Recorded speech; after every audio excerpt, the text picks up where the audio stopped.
A very good evening to one and all present. Welcome to the Master Workshop of Mooting.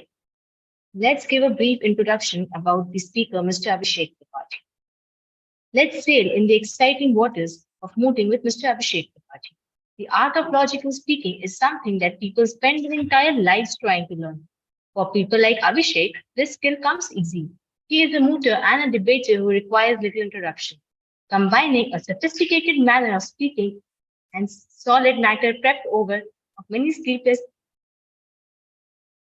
of many sleepless nights. He is a mooter everyone wants to see in a room. He loves few things more than his black coffee, mountains, and his poha. But his love for moves and debates far overweigh any of that. A simple, smart man, excellent at what he does. He loves discourse and logical argumentation, and he is always a calm and smooth experience to have in any session.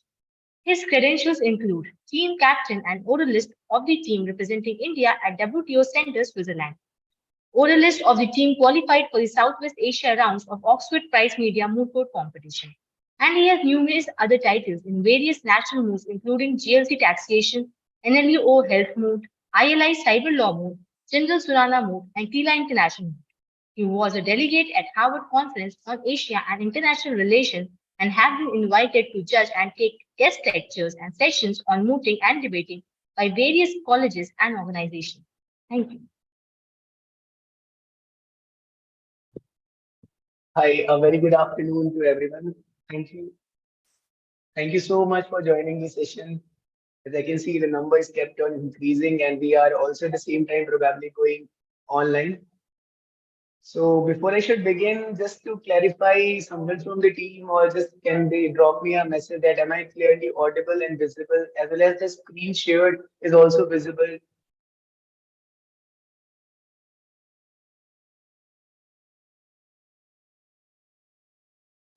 Great. So firstly, thank you so much for such a warm and humble introduction. Thank you for glorifying the achievements to that extent. Thank you so much to the team as well as the moderator. So yeah, guys, before we should begin today's session, one thing is for sure. I don't want to make this whole session an academic exercise, right? What I want and participation throughout this exercise so that we should focus on the learning and just sail these two next coming 2 hours in a manner which should not be a typical lecture which we usually attend in a college or a typical certificate course. However, it should be a more or less simplified manner of our interaction where we completely know the nuances and every single detail about the mooting person.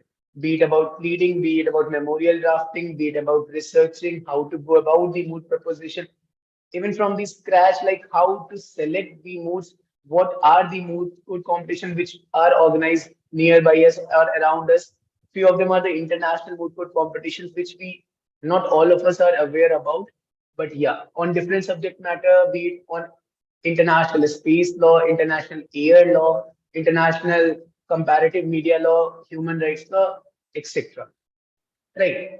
So before I should begin, one more clarification, guys. Do you want me to continue in a manner if you all are comfortable in a complete English language or in a bilingual language or per se in Hindi? I'll prefer either bilingual or English, whichever you guys are comfortable with. You can drop the same as per your convenience in the chat box. How you want me to continue this session?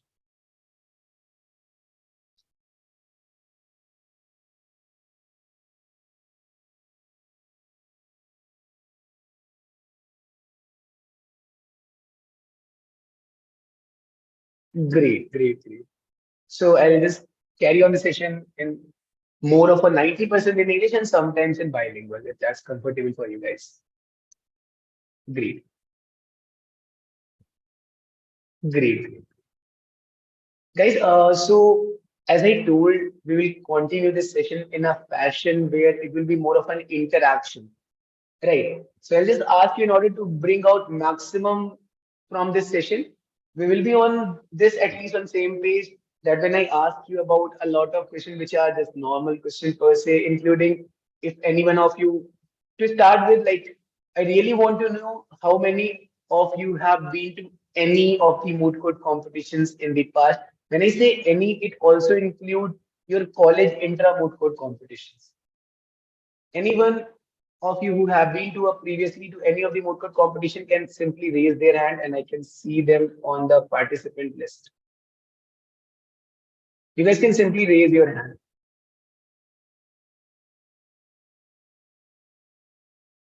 Okay, great, great, great. Yeah, so as I can see, less than 10% have been to one of the other moot court competition. So as so let us start this session and workshop from very basics, from the scratch itself. Right. We need to understand that we need to take care of the collective requirement of the complete all the students who are attending this workshop. So we'll start this mooting workshop from very scratch to from a scratch where we should understand even what mooting is all about. With that, I welcome you guys to the workshop on mooting. Let's start it. Right. So, look, today's mooting workshop will be completely, as per me, these are the seven essential criteria or seven essential things in which we have organized our mooting certificate course also. Right. Now, this workshop is probably 1 hour, 30 minutes or 2 hours. I'll try to deal and complete what I usually do in over the course of 7 days. I'll try to wrap up all those things in a span of next 2 hours. However, if any one of you is interested in going through detailed manner of each and every single element, which like every single element are explained over a duration of 1 hour or 1 hour 30 minutes, so I will request them to go and they can check out the JLSR course on certificate course on mooting, which shall be launched in the month of July. The details are already there in JLSR and Kacheri.in and Law Internship Adda and similar platforms. So for going through nuances of each and every aspect, you can check out the mooting course. Right. Now let's just understand what mooting is all about. Look, the reason why I asked you guys that this session will be interactive, in the words of Kane Hammer, as we can recall, designing a presentation without an audience in mind is like writing a love letter and addressing it to whom it may concern. Right. It will be similar if I don't know my audience, if I don't know whether you guys have been to previously any of the moot court competitions, what are your past mooting experience, from where you want to learn it more about it, what mooting is itself. So that's why to know your audience is always essential. And that's why I want the session to be very, very interactive. Right. Now, so what are moot court competition is the first question which would have come in anyone's mind who probably had joined their law school in this session, who aren't aware about what moot is all about. Is it merely a competition? So for that, let's address the elephant in the room, what and why. What is a moot court competition? A moot court competition in layman understanding, nothing complicated, nothing much more. If we talk about in a very simplistic manner, it's nothing more than a mock simulation of real courtroom practice. This competition is the most popular competition for any law student because of the very simple reason that it depicts the closest form of simulation with the actual practice what one do. Of course, there is a difference between the real courtroom practice and moot court competition. However, mooting is an activity which is most closely related to the real life practice of courtroom or the real life case briefing and everything. Right. So you understand what mooting is all about. Mooting is pretty much simple that what we usually do in a court, there is a real case, there is the opponent party, there is opponent counsel, there is your counsel, judges are there. Mooting is really, really similar or a same kind of environment and atmosphere where you are there, your team will be there, your opponent will be there, judges will be there, which are either the retired judges, either the practicing judges or the practicing senior advocates or advocates from the session court, high court, or academicians also. A lot of time academicians come to judge these moot court competition, right? So these all are the similar setup what we have in real court. So this is what mooting is all about in layman understanding. Now, why it is important in law school? Why it is most focused competitions or most focused activity in any law school? Even the top most law schools like NLS to the private colleges also, this activity holds a dominant place in a law school's checklist or to-do list. Every law student desire to at least have some moot court achievement in their CV for the purpose of good internships or job opportunities in coming days whenever they pass out. Right. Now, why this activity is most important activity in law school? We need to understand if we get the reason or the purpose of doing an activity, then we can possibly find out our motivation for winning that activity. Why moot court competition is something which every law student should ask themselves. Why mooting is important? Mooting brings a sense of X factor in your CVs. Secondly, when I say X factor, is that let's say compared to law students, we both have academic achievement by say the examination marks, be it external university marks or the internal university marks, right? So when it comes to academics, both the law students have academic achievements.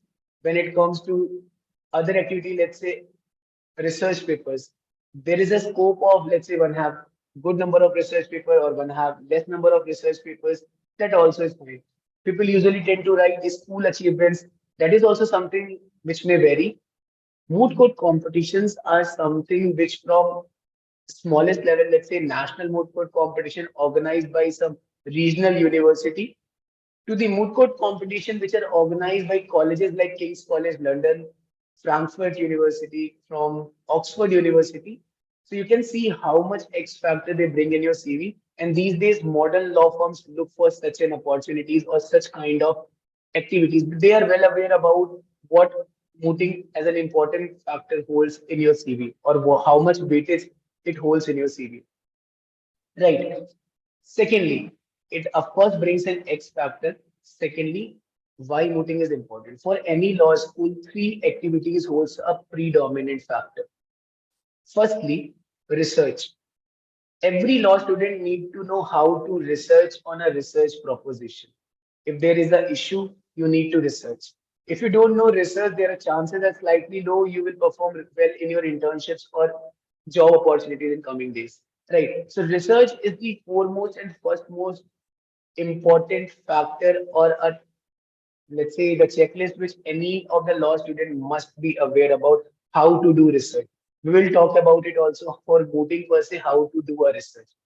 It's just not limited to moot court competition, but in general parameters like for doing work on research papers or be it for other activities of law school, you can implicate or replicate the same model which we discussed today.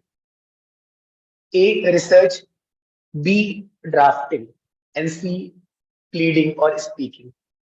For being a successful in a profession like legal industry in which we are part of, these three factors holds a predominant importance. A law student must know about the research skills, must be aware about the drafting skills, be it about drafting a normal article, blog, research paper, to drafting the typical contemporary legal documents like legal notice, affidavit, written submissions, counter notices, etc. Right.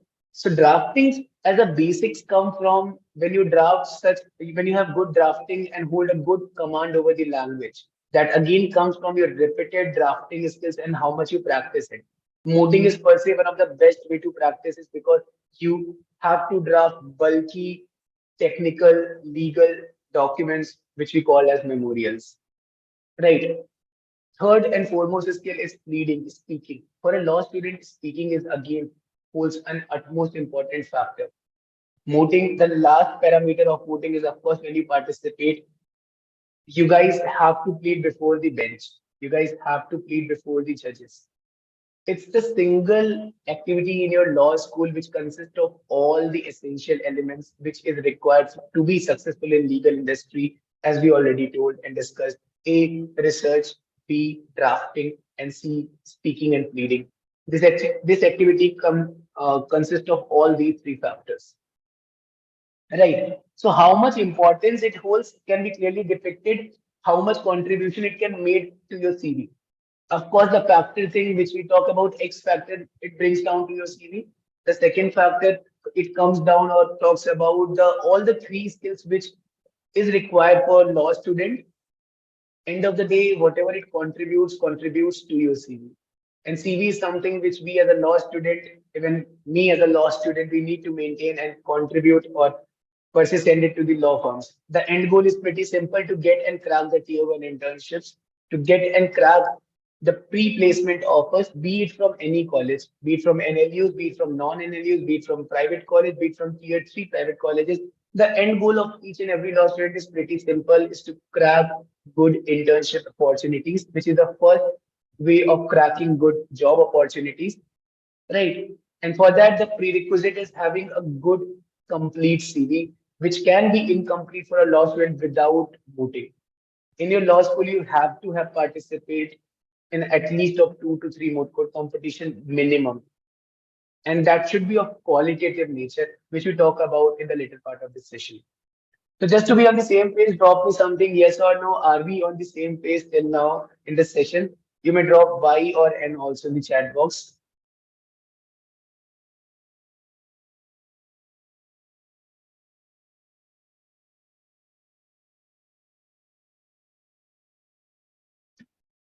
Great, great, great. Great. So we are all on the same page. Great. Glad to see your reactions. Now, why mooting is pretty clear. What is mooting is pretty clear. Now, let's just sail into the specifications of moot court competition. Kinds of moot. So, whatever I'm going to tell you, since it's not an academic exercise, so it's not something which is ideally written in any book or something. All the classifications, all the categorizations, all the segregations is something which have been created by my own self. So if we look at it, there is not a chapter which is part of any academic curricula. Ki this is moot court competition. This is the types of moot court competition. However, the way these competitions are organized in India as well as in international fora, this is how I segregate and categorize the whole moot court competition. So mooting is personally divided into two parts, which I personally divided them. One is conventional moot court competition. The second is trial advocacy competition. Now, the difference before we and convention again further divided into modes, national moot court competition and international moot court competition.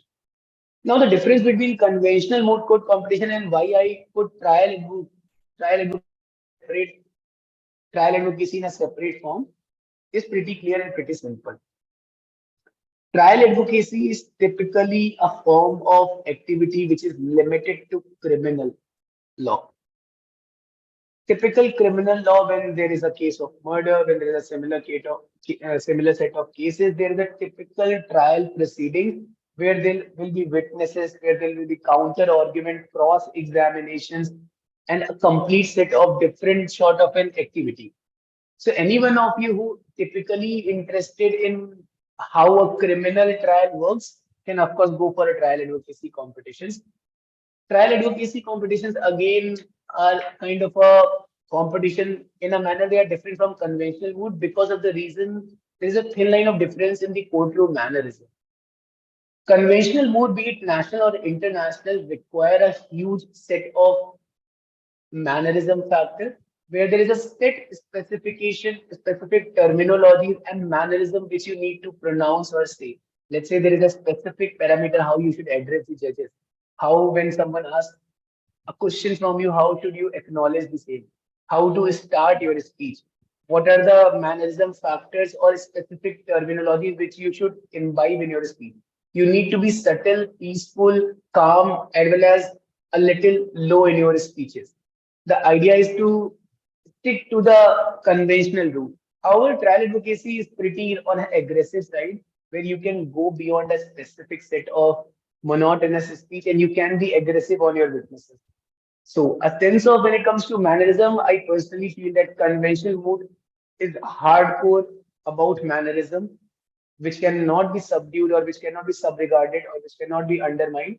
However, in trial advocacy, a sense of flexibility exists in terms of mannerism, in terms of specification, specific set of pattern in speeches.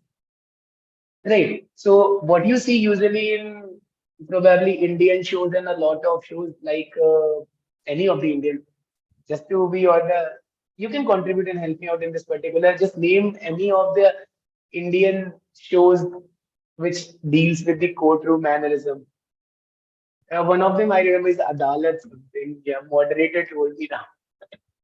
Right. So you can probably drop the same in the chat box if any of the TV shows, be it Indian or abroad, you can write the same in the chat box where you can recall your last courtroom proceedings which you have saw virtually. It's okay. You can write even directly. You can address it to any one of you. Remember or recall any of the shows you watch related to suits. Okay, suits. Right. Suits is something which is typically hardcore corporate thing. Criminal justice, great, great. Section 375, yeah, pretty much legal minds, guilty minds, sorry. Right. The good wife. Great, great. A lot of new, like, good wife I didn't watch, but of course, like, I'll also follow whatever you guys are sending me. I'll pick few shows and movies and probably I'll watch them also. Great. So the idea is very simple. The reason a lot of shows and everything. So mooting is somewhat which is similar.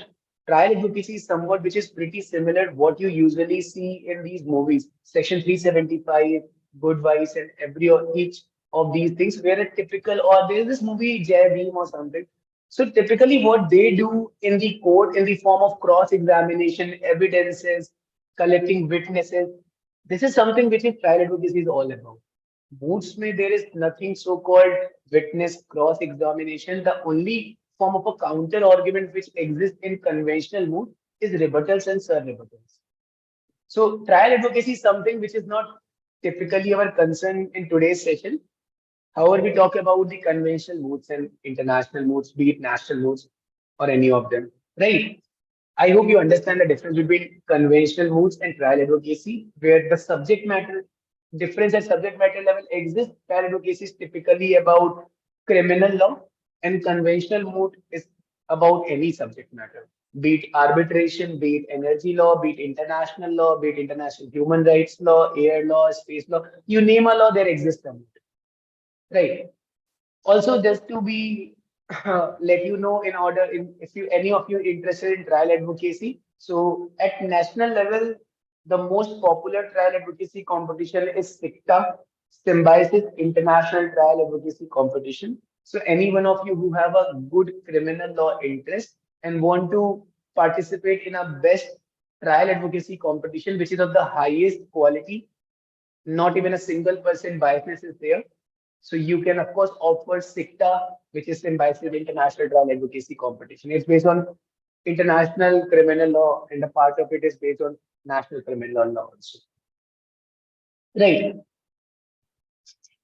With this, now we'll talk about few of the moot court competition. Now, this is something which is interesting. I know many of you have been into moot court competitions in the past. Now we will address and talk about what are the possible opportunities where you can possible moot court competition in which you can possibly participate in your coming days, coming months, coming years, right? So a lot of moot court competition which you guys might not aware of. कौन सी university कराती है? What are the organizers? What is the subject matter? What are the scope of these moot court competitions? You aren't aware about how much these moot court competition can contribute in building upon your career, be it in terms of giving you luxury scholarships, which is beyond the hand of in a conventional manner, right? So be it about getting good scholarships, be it about getting good summer schools, be it about, of course, traveling to different countries, which is, of course, motivation for a lot of students, right?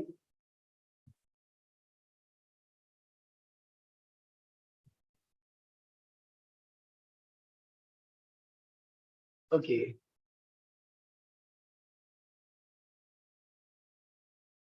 right. So now let's just talk about some of the international moot court competition, which you guys aren't aware about. The first in my list come, which is my personal favorite because of also of the reason that I have been to the smooth court competitions. When I have participated, we were the only team from our college who qualified for the Southwest Asia rounds. where only 10 memorials have been selected out of 22 participating nations, possibly.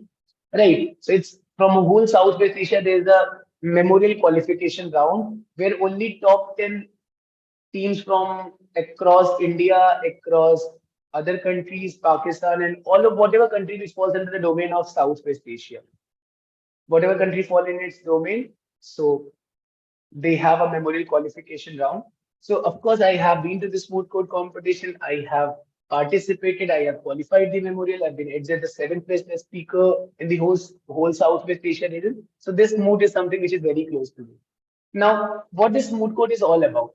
Price Media Moot Court competition. The first and most important things which you guys must know about is this moot court competition is organized by none other than Oxford University. Now, being a law student, I don't think so. Anyone who is hearing or listening to this session or attending this session is not aware about the Oxford University. It's something which is most prestigious in the whole world. After Harvard and Oxford, it's something which is known to every law student. So Price Media's reputations come from the very fact that it's organized by Oxford Price Media. So its name, official name is Munro E. Price Media Moot Court Competition, conducted by Bonavera Institute of Human Rights, which is a center at Oxford University. Now, what is the subject matter of this moot? Which might come to in your mind that what this moot court is based upon. So this moot court competition is based upon international human rights law. Side by side, I'll give you a glimpse of understanding what the subject matter is all about. So, international human rights law, there are two principal legislations or two principal drafts of which you have aware, if you have understanding, you have a knowledge about international human rights law. International human rights law typically divided into two segments, which is UDHR and ICCPR. UDHR is abbreviated as Universal Declaration of Human Rights. ICCPR is, of course, International Covenant on Civil and Political Rights. Right. So, guys, this moot court competition is based upon international human rights law. Now, it talks about three important aspects. Why I'll tell you the subject matter. So, if any one of you who have a interest in the following subject matter, they can select or choose their respective moot court competition they want to participate in. Oxford Prize Media is based upon international human rights law. The subject matter and problem every year vary from two to three different parameters and aspects. One of the important parameters and aspect of Oxford Prize Media is they talks about comparative media laws, cyber law aspect, privacy law, as well as free speech and expression. Now, price media is something which talks about majorly every year there is an issue which is based on Article 19 of ICCPR or Article 19 of UDHR. Both talks about free speech and expression in global context, in the context of international comparative media law and policy. Be it anything. Now, if any one of you getting confused about the subject matter, let's understand in a very simplistic manner, in a layman manner.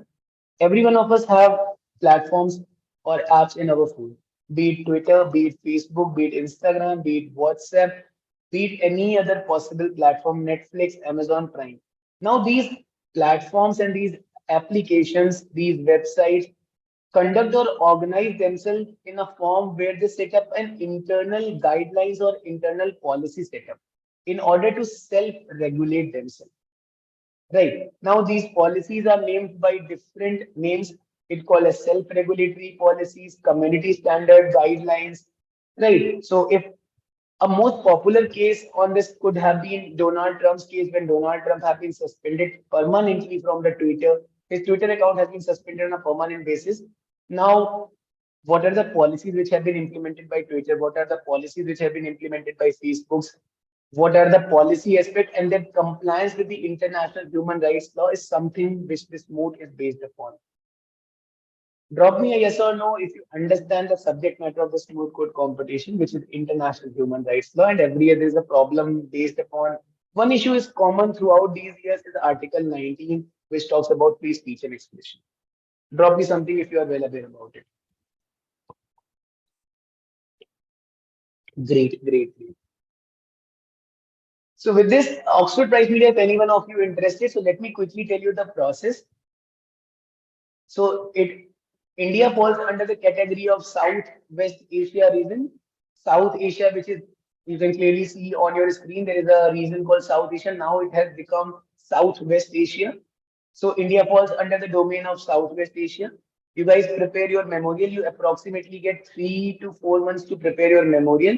Usually the moot court problem launches in the month of April or September, which is coming in like in coming 2 3 months. There will be release of the this year's moot court problem. So if any one of you interested in this moot court competition, you could probably start looking into the same in the month of August, first week or last week. The moot court problem will be there on websites. Right. So the criteria is pretty simple. There is a memorial qualification round on the whole subject matter. So if your team qualify the memorial rounds, there is oral pleadings among all the qualifying teams, which is 10 in number every year. Out of those 10 teams, top three or top four teams, sometimes top two teams, usually it tend to vary from two to four. So top two to top four teams qualify for the global rounds, which held in at Rhodes Hall, Oxford University itself. So you can have an opportunity to visit Oxford University in person, which is again a really great opportunity for everyone to visit. Right. With this, we come to, I hope you understand about the moot court, when this moot court is going to be held, what are the dates of release, what is the stages. There is memo qualification, then oral round, then you can directly go there and participate in the final oral reading at Rhodes Hall, Oxford University, which is a dream for every law student. Now, second comes the most prestigious competition, which again, I hope just drop me a yes or no if you ever heard the term Philip C. Jessup's International Law Moot Court Competition. If you even heard of this term, drop me a yes or no.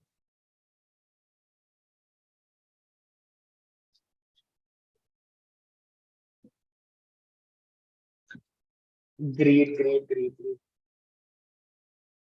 Okay, so you have applied also for this. Yes. Okay, great. Let me tell you about Philip C. Jessup's. Okay. Philip C. Jessup's, popularly known as Olympics of. It's the personally, I also feel I have been to like 8 to 10 moot court competitions.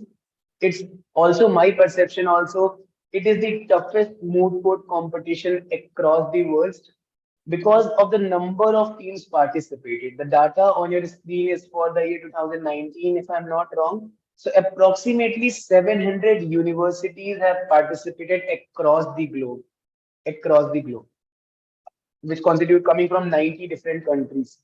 Right. So Philip C. Jessup's, what make this a most prestigious competition is A, from the time it has been organized, the past history it holds, and B, the amount of participation it sees or receive every year. So the amount, there's a reason why it's called Olympics of every year. Again, Philip C. Jessup's, what is this moot court competition based upon? It's based upon international, public international law. PIL is something which it is based upon. Then customary international law is something which is intrinsically affiliated to this moot court competition.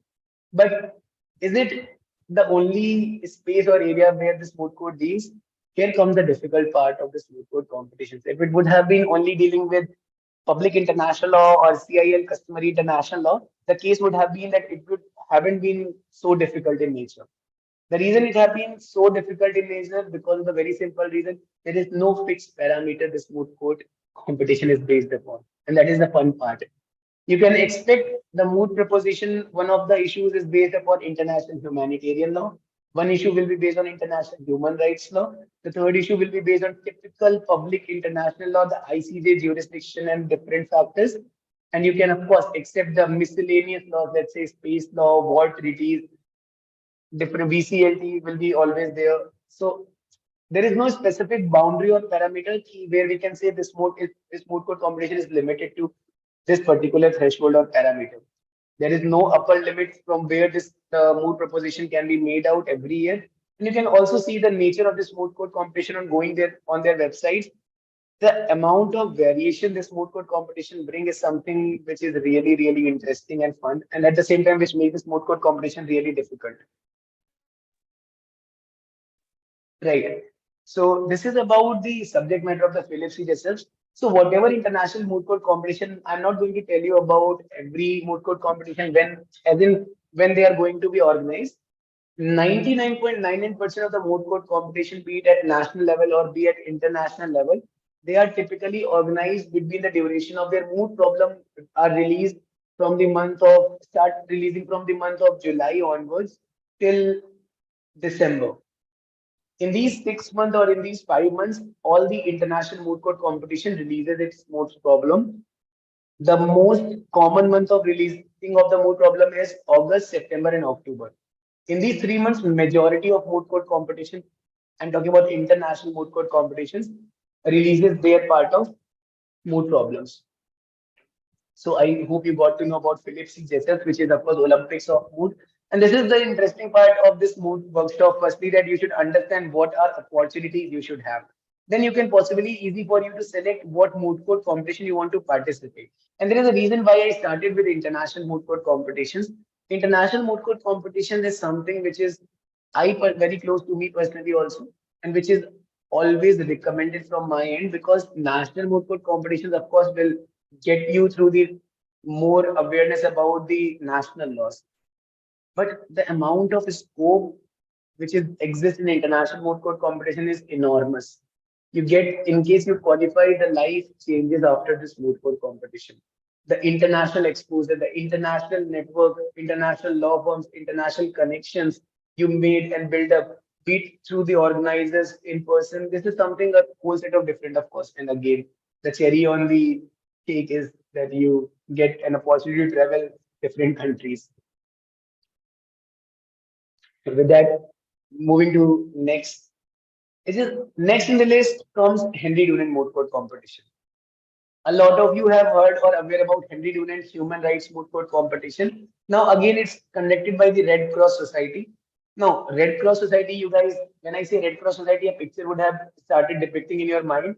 Red Cross Society, whenever there is a war, whenever there is something, Red Cross Society comes as a savior. Right.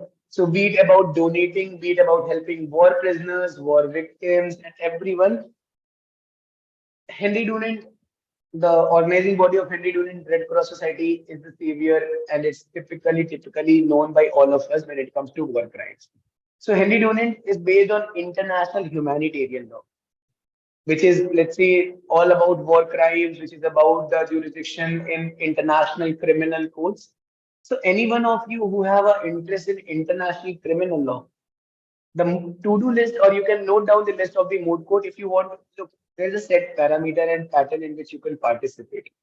Ultimately, at the end of the day, all of us have to make a career in a specific field. The field cannot vary. Let's say we have participated in competition law moot. One time we have participated in space law moot. Next year we have participated in air law moot. There is no set pattern in your CV.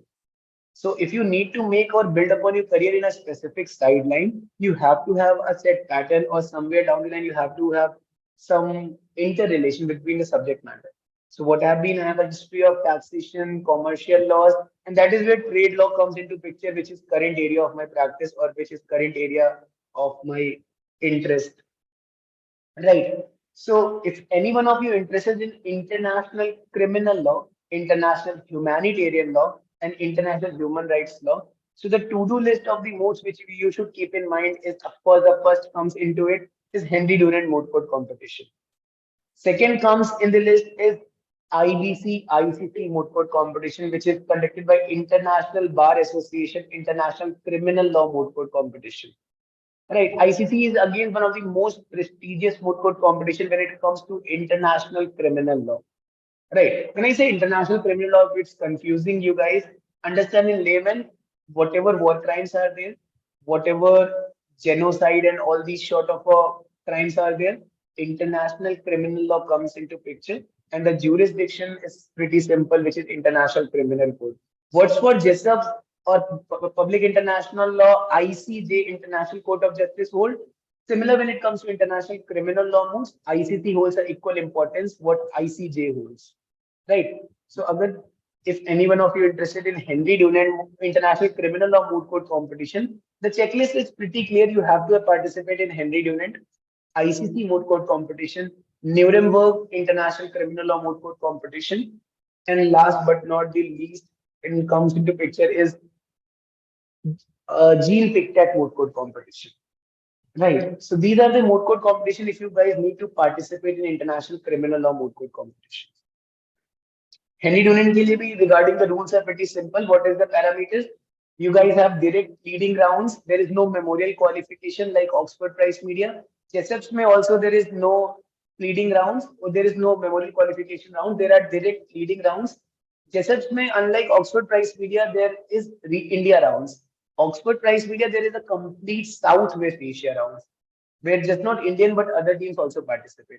Henry Dunant again, there will be India rounds. You guys will be leading. The top two teams qualify for the global rounds, which is usually held in Colombo, Sri Lanka. After which there is further another round, which usually takes at world level.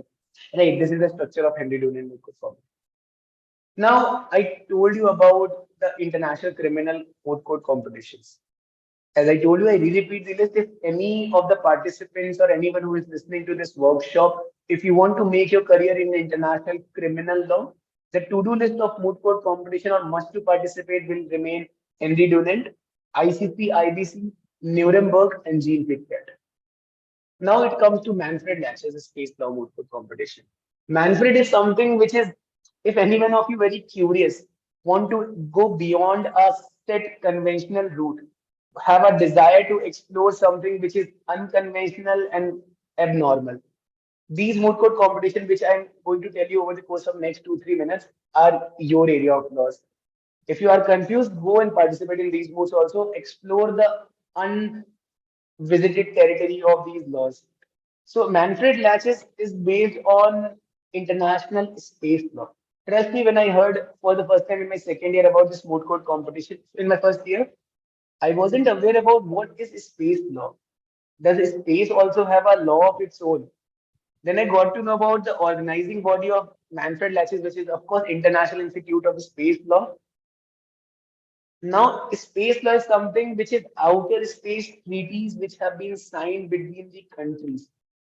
The mode of resolution of dispute vary from the matter goes to International Court of Justice to the arbitration resolution of the disputes. Right. So it can follow either of the mechanisms or any other hypothetical code they mention every year. So the matter based on typically those. So outer space treaties between two countries and how they go about it. There's breach about specific norms and provisions. This is around revolving around the subject matter of Manfred Latches. So if any one of you have a desire or have curiosity to participate in space law, of course you can go and opt for Manfred Latches. Just to being aware and out of my curiosity, any one of you have previously heard of Manfred Latches, or is it something which you got to know just now? You heard for the first time from my mouth.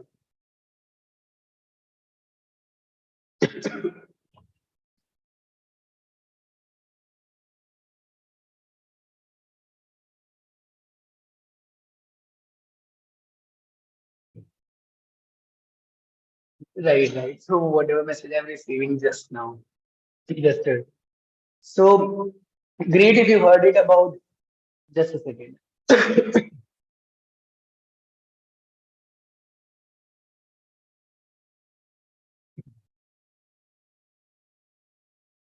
Yes, sorry.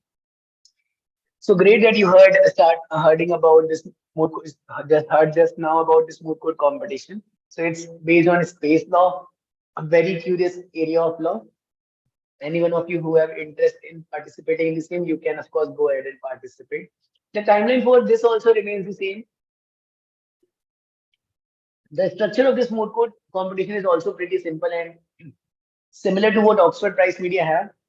There is a memorial qualification round. So there are 20 memorials which have been selected from the Asia Pacific region. Similar to Oxford Prize Media, it's not held merely in India. So there is a region called Asia Pacific region where India falls. So in the Asia Pacific region, there will be 20 memorials which shall be selected throughout the Asia Pacific. And those 20 teams after the memorial selection, the rounds held in probably Tokyo, Japan, in person.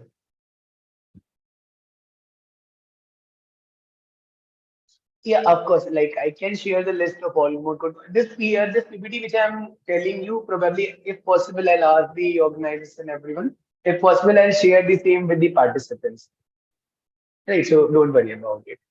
Till now, for now, just enjoy the sessions and take it as much as possible something interesting which you got to know about. Because trust me, when I for the first time heard about space law mode, a sense of curiosity which I can't tell you guys to what extent I got excited about it after hearing such a thing. Moving to the next thing, as I already told, International Criminal Moot Court Competition. It's organized by IBC, International Bar Association, IBA. Right. It's the most prestigious moot court competition when it comes to international criminal law. The India rounds of this moot court competition are organized by NLU Delhi. So there are India rounds, there are no memorial qualification rounds.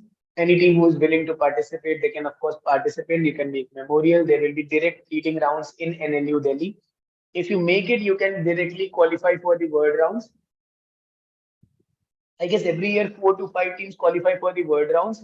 The global rounds held in real ICC, International Criminal Court.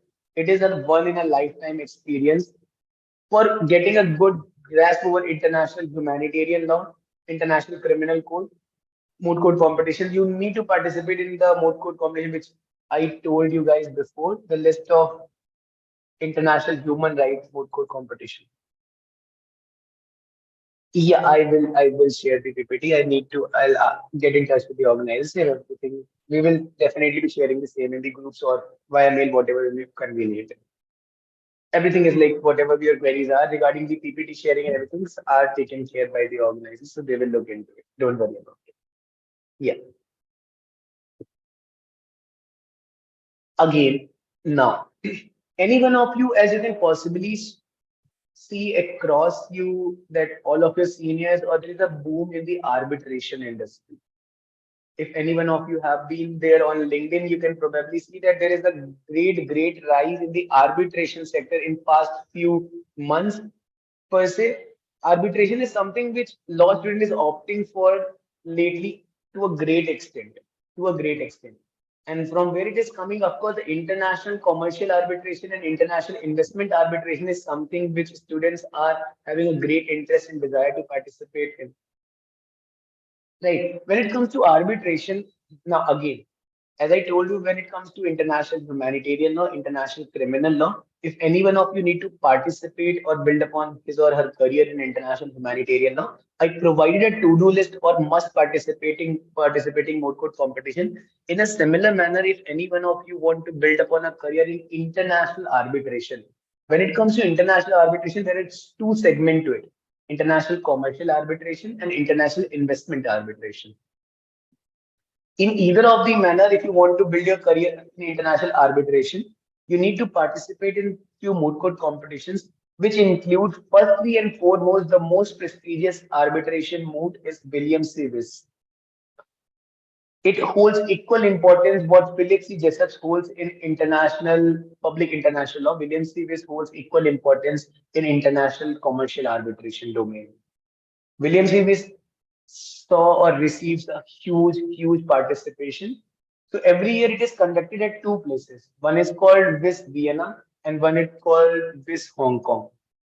Right. For those who have a desire and great interest to directly participate, and this is the most exciting part of this food court competition, is you get to participate in this particular mood directly in the global rounds. There is no pre-qualifications, there is no pre-pleading qualifications or pre-memorial qualifications. Of course, there are several pre-moves in between, but that doesn't affect your participation in the global rounds. Now, the only reasons why a lot of Indian teams every year we do not, I don't recall that any year more than 15 or 16 teams have participated from India. A lot of time we see that approximately max to max 16, 18 teams participate in the global rounds, either in Vienna or in Hong Kong. The reason is pretty simple because this moot court competition required huge expenses because there are directly global rounds. So unlike the moot court competition like Phillips Register, Oxford Prize Media, and other John A. Jackson, where the organizers pay a lot of your expenses, since this moot court competition organize their rounds directly at global level. So of course, if you have a desire to directly travel abroad or participate directly in Vienna or Hong Kong, this is great experience. At the same time, the expenses should be taken care of in two manners, which I can advise you. Of course, the college here comes as a savior. The second savior would have been a lot of times this have been seen. I'm telling you this a trick or a cheat code about it. So a lot of team tend to prepare a brochure of their own selves. Like they prepare a brochure about their team members. So our team has 5 team members or 6 team members, and I am interested in international. Why you want you participate in William Civis? Why you guys think that you will win the global rounds? Prepare a small 4 or 5 pages brochure, and you can possibly release it on LinkedIn or pass on to different arbitrators or the persons who already are popular in the field of international commercial arbitration. You can request them to sponsor your moot court competition journey. And this is a common tendency or a parameter where a lot of times these arbitrators, moderators help the teams to participate in terms of financial assistance they provide to these teams. So William Series again, if any one of you want to build their career in international arbitration, now the checklist or to-do list for these moot court competition include on the topmost priority William Series. Second is Frankfurt Investment Arbitration Moot. This is again one of the most prestigious moot. It is International Investment Arbitration Moot. Third is Foreign Direct Investment Moot Court Competition, which is precisely known as FDI. So William Civis, Frankfurt, FDI, these three are the most popular moot court competition when it comes to international arbitration moot court competition. So if any one of you want to build a career in international arbitration, at national level, there is this very popular moot court competition on international commercial arbitration or domestic arbitration also, which is conducted by RGNLU arbitration moot court competition. You can also look for the same, which is organized by Surana and Surana. So this is about William Davis International Moot Court Competition. Now again, just like a space law moot court competition, something which is very common is something which is very creative and which is interesting is air law moot court competition. Just like space law, we aren't aware about what space law is. There is something called air law. Again, there will be aerial law treaties where a lot of things, the drone law, the modern laws on air, the flying things, and whatever object in the airs, and there exists a whole set of complete universe on air law. And these are again one of the very interesting and niche area of law which a lot of teams do not tend to participate. Now, air law moot court competition, this is organized by Leiden University. Of course, Leiden Serin air law moot court competition is again very common, and every year this competition held in Malta, Valletta, of course. This moot court competition, the reason, look, so if I'll tell you why you should participate in these moot court competition, be it air law, be it space law. One thing is pretty sure, since a lot of students do not participate, since the area is very niche, so a lot of students do not want to practice such areas in the future. So chances of you being participating and winning this moot court competition increases because these moot court competition do not see a huge participation because of the subject matter they deal into, and they're organized by international universities and international fora. So this, of course, holds a huge reputation. There is a huge reputation associated with these moot court competitions. The negative things about these moot court competitions is gathering the resources and materials. Leidens were in air law moot court competition. Now getting resources and relevant material on air law is pretty difficult because these resources are available on paid databases which are very expensive, which cost their annual subscription cost around 1 lakh. Right. So get resources on these moot subject matters is something which is difficult, and why these moot court competitions saw or receive a little less participation from India usually. But again, if you can get access to good amount of resources, then this moot court competition is a great opportunity and you can definitely win it because there's a slightly less participation in these moot court competition comparing it to the other moot court competition. Now, when it comes to national moot, so these are not all about the moot court competition which are there. At international level, also there exist other moot court competitions. So as I told you, when it comes to international humanitarian law, what should be your priority list? When it comes to arbitration mode, what should be the priority list? In the similar manner, if you want to participate in international trade, the current area which I am exploring, which is my area, which is my forte,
uh, I guess you guys lost me at for a few seconds. Am I clearly audible and visible to clearly audible and the screen is visible to you? Great, great, great, great. Sorry for the inconvenience. There was some power cut issues, so the Wi-Fi got disconnected. So we were at the international moot court competition. So John H. Jackson is one of the moot court competitions which is organized by World Trade Organization itself. So the amount of reputation such this moot court competition holds is about the very fact that World Trade Organization itself organized this moot court competition. So this year also, like my shall be representing my college as well as India in the month of June itself in Geneva, Switzerland at WTO Center for the John H. Jackson competition. We qualified Southwest Asia round at NUGS Calcutta, where we saw participation from really good teams from Sri Lanka, which are the ruling champions of the Southwest Asia region. We saw the participation from Uzbekistan. We saw participation from numerous other countries. And there, of course, all the reputed colleges and universities from India are also there. Right. So if any one of you want to build upon their career in international trade, which is possibly visible on my LinkedIn profile, that international trade law is something which is my area of interest. So if any one of you want to build and explore this area or this field, personally, I'll recommend this area because this is very niche. Very less people participate or practice in such an area. International trade law, only four tier one law firms practice. And as I said in the very initial part of this session, to why we should do mooting or why mooting holds an utmost importance for us is because the very reason how much extent these moot court competition help us to crack the internship. Because end of the day, all our expectations are threefold. Firstly, to get some great, really great internships. Because a lot of time from private colleges or from lower MLUs, we tend to face a lot of difficulties in terms of cracking the tier one internships, which is a fact. A lot of you have might experience the same if you have applied for good tier one internships. Right. Second is pretty clear. If you get good internship, you get good PPOs and such offers, and you get a good job opportunity. Third and last thing is very simple. These moot court competition. End of the day, we all are doing these things for choosing a specific subject matter and getting a good job opportunities. Right. So when it comes to moot court competitions, John H. Jackson and my previous trade law experience, be it working as a research assistant from Undercity University, Hong Kong, a similar thing. So these things help me getting At current stages, I have offer which can be visible on my LinkedIn profile that I have offers from all the tier one law firms which are practicing international trade law in India. All the possible law firms in India who are practicing in trade law have offers from every single law firm. And trust me, I'm not from tier one NLUs or tier two NLUs. Okay. Right. So this is extent to an extent how much moot court competition can contribute in building upon your career. Right. So if any one of you interested in WTO law, John H. Jackson is something you should participate in. Now, strong recommendation and strong advice to all the participants who are attending these sessions or looking when it comes to the glory of international moot court competitions. Now we have discussed about all the possible international moot court competitions.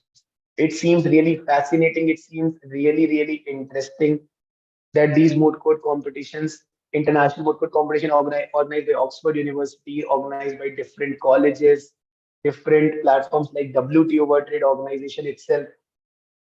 However, strong recommendation always I should recommend any one of you do not ever go and directly participate in international moot court competition. This is my personal advice. There's no specific set pattern of participating in the same. It is a strong advice to get a good glimpse about at least a moot court competition. Then you can go ahead and participate in any of the international moot court competition because you have to have understanding how to make a memorial, how to frame your arguments, how to gather your documents, how to start your research work, how to proceed or approach to a moot proposition. Then it comes to how what are the international forum of mannerism, how to speak in a moot court bench, how to address the judges, how to address your opponent. There comes n number of things. So get a glimpse about one or two national moot court competition, your initial score of laws in year of your law school, 1 or 2 years, then probably in your second year or third year you can start participating. Right. So before participating in my first international moot court competition, which was Oxford Prize Media, I guess I have been to 5 national moot court competitions. Right. However, this is again no set pattern. You can anyhow go and participate in international, but I strongly recommend do at least one national moot court competition, get a hold about these things, memorials, pleadings, and research domain. Then you can go ahead and participate in international mode. The idea is to win. Look, the idea is pretty simple. The idea is to qualify for the globals, and the idea is to bring glory. It's as simple as that. Right. Now let's just talk about few national moot court competition. Now there are hundreds of national moot court competition. If we come upon making a list like we do for the international moot court competition, there's no possible way to figure out or name all the national moot court competition. These are my personal list of top six moot court competition, which I personally feel. Again, it may vary and it is debatable that there exists other equally reputed moot court competition also. But based on the difference in the subject matter, I have put this particular list, which is stands undeniably true as per me. So as per me, the most reputed national moot court competition is National Law School Trilegal International Arbitration Moot, which is NLSTR, abbreviated as NLSTR. Right. The subject matter is international arbitration organized by National Law School Bangalore, NLS, affiliated with Trilegal, which is again a tier one law firm. Getting good hold on this moot court or getting good titles in this moot court can help you cracking Trilegal internships, right? Which is a big mark, which is a big milestone to getting. End of the day, none of them can easily crack Trilegal internship, but if you get good ranks in this moot court competition, you can crack Trilegal internship. The reputation, how much reputation this moot holds, comes from the fact that National Law School Bangalore, which is the topmost law school of India, also known as Harvard of East, that college organizes it. Of course, the amount of professionalism and everything can be depicted from the fact that NLS is organizing it. The second thing that the one of the years the winning team of this moot court competition was Oxford University. Now, Oxford University coming all the way to India and participate and winning this moot court competition, this shows the level of participation and the level of this moot court competition. Second in the list comes KK Luthra Memorial Moot Court Competition. The subject matter is again international criminal law. At national level, like the one I mentioned, if any one of you is interested in international criminal law for the global levels, you can participate in moots like ICC, Henry Dunant, Nuremberg, Jean Piquet. At national level, you can participate in KK Luthra, which is again very, very popular moot court competition.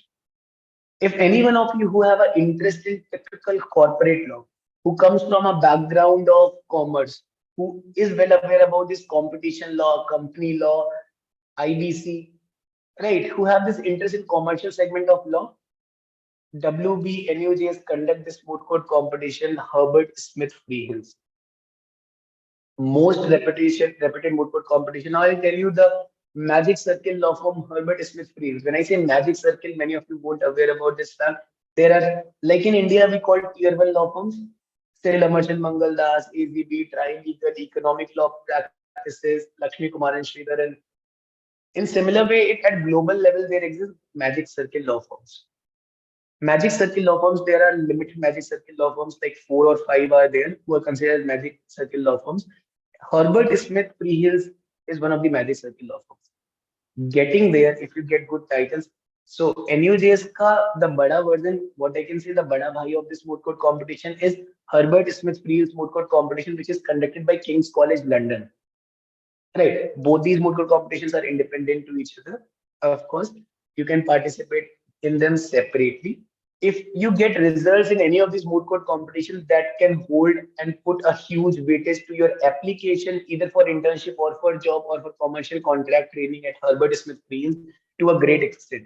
Now you will feel Herbert Smith Fields is something which is okay, it's just a law firm at the end of the day. Now let me grab your attention to the fact that it's one of the highest paid. If there's a reason why it's a Magic Circle law firm. So in Indian currency, if we say Herbert Smith Fields, the maximum an Indian law firm can pay you in a preliminary form is probably around 17, 18 lakh max. Max an Indian law firm can pay you at a freshest level. Herbert Smith Fields pays at initial level around 1 crore 18 lakh. I hope you guys it have your attention. These moot court competition have your attentions now. So mooting is something which is, as I repeatedly am telling you, is not something which is merely in competition. It's a career building exercise. So you have to have participated in some of the reputed moot court competitions. Never, after completing this list, I'll tell you a fact. Fourth in the list comes the Bar Council of India moot court competition. The subject matter again very. This is the most unique form of national moot court competition. Why it's unique? Because this is the only moot court competitions four different which have 4 different mood problems. Now, yes, you heard it rightly. There are 4 different mood problems which are based on 4 different national law subject matters. Right. One of them may be civil law, one of them may be criminal law, one of them may be constitutional law, one of them may be any other laws. Right. Corporate laws. So 4 mood problems will be there. 4 different short of memorials shall be submitted. In fact, 8 memorials shall be submitted for this mood. Every mood problem have their own set of winning or losing titles. But the greatest part is Bar Council of India organize only one moot court competitions at direct level, and this is the one. It's organized by directly the Bar Council of India, which is the governing body of the whole legal advocates and everyone. Right. So the amount of recognition and reputation this moot court competition can become from the fact that BCI organizes it. However, the negative thing about this moot court competition after the COVID, the frequency of this moot court being organized on a regular basis have decreased. So this moot court competition isn't organized every year. So there might be a gap of 2 years. So last time this was organized, I guess probably in 2022, and before 2022, it was organized in 2019. So there might be a gap here of 2 to 3 years. That can very, you can probably check the same on the internet. When can this moot court competition be organized next time? Any one of you who have interest in taxation moot court competition, tax laws, which is again, I have been to GLC taxation moot court competition, which is one of the most reputed tax moots organized by Chambers of Tax Consultant Mumbai along with GLC Mumbai. So we of course got the title of Best Memorial and other speaker titles and team titles. But apart from that, if I remove the titles, taxation is something which I personally feel is not my area of interest because it involves huge numbers. Right. So if anyone of you who have interest in taxation, discuss CA and CS fascinates a lot, they can opt for this moot court competition. Great opportunity. The thing about taxation moots, trust me, this is an insider that not much of the students are aware about the tax moot court competition. They don't have such a knowledge. So if you have a command over taxation or you are preparing for CS or CA, Nani Palki wala tax moot court competition can be one of the option for you. Constitution is something which we start learning from first year of law school itself. Constitution is something which is not a very hard nut to crack. Any one of you who have no specific interest, अभी जिसको interest नहीं पता है अपना what could they opt for, be it arbitration, commercial laws or anything, they can opt for two constitutional moot court competition, which is the biggest constitutional moot court competition. One is already on your screen, which is Justice B.R. Sauni Memorial Moot Court Competition, is one of the oldest constitutional moot court competition. It's organized by one and only Nalsar. And second is, which is organized by GLC Mumbai. Right. I'm forgetting the name of the moot court competition. Right, MC Chagla. MC Chagla by GLC Mumbai is the second most reputed moot court competition, which is based on the international, which is based on the constitutional law. Any one of you have interest in constitutional law, they can participate in either NALSAR or BR Sauni or MC Chagla, which is by GLC Mumbai. So these are the my checklist for must to participate. If you, any of based on your interest on the subject matter, you can participate in any of the following moot court competition. Right. Apart from these moot court competition, there exist other equally good national moot court competition. Right. So till now, before we shift to the second part of this segment, and we'll talk about the memorial making and other aspect also, just drop me a yes or no. We just drop me a yes or no thing that you guys are on same page or not.